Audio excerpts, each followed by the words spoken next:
see today, I was able to back it up perfectly without oversteering. And that's the kind of stuff that I'm talking about. And I was able to get to my location without a GPS because I've been to this location several times. And that's the small things of growth that I'm talking about. And they have to actually hook it up, as well as I have to properly wait. And the thing that's added to it is, ladies, you have to have your bag, and I'm gonna show you what's in my bag as soon as I get to the restroom. Sometimes you have to stop more than often and share a restroom. It is not gender specific because they have a urinal for the guys and that for the ladies. But all the times when you go, they do have a shower, and just in case emergency, like a product or something gets on you, then they have like a spray wash area where you take off everything. But in my bag, when you're with a mentor, I have a male mentor. I have to travel with this that's inside of my bag. And so what I have is body spray. I travel with wipes because sometimes they don't have tissue in the bathroom. I have my wallet with my license, my medical card, as well as my debit card, my ID, and my gas card. Deodorant, because you can't be musty. Band-aids and things of that nature. And most importantly for the ladies, yes, I wear number 5.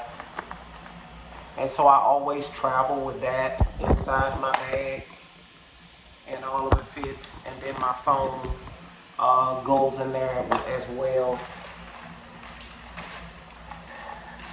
And the reason why I travel with these is because the restrooms are normally not clean, so I just have where something can cover all of it, so you'll see what I'm talking about. Restroom, but you have to use the restroom because that's the only restroom that they have, so you can't get caught up with how nasty it is or whatever like that.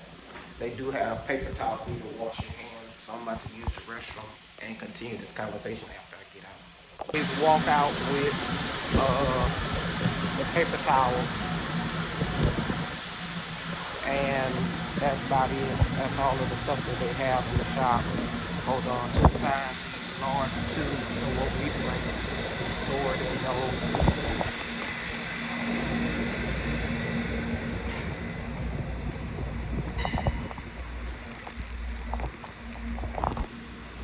They do have a little chair,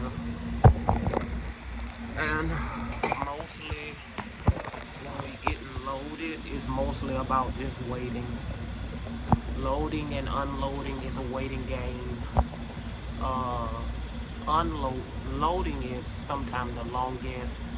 It normally takes like 2 to 4 hours sometimes. It just depends on what we're waiting for, and it has to they do different testing out of a tube, and it has to meet their requirements. Then we get back on the weighing scale. We weigh coming in and we weigh going out. What else? Trying to think. We do give them our paperwork, and it tells them how much we need and where it's going to. What's something else? But basically it's just waiting.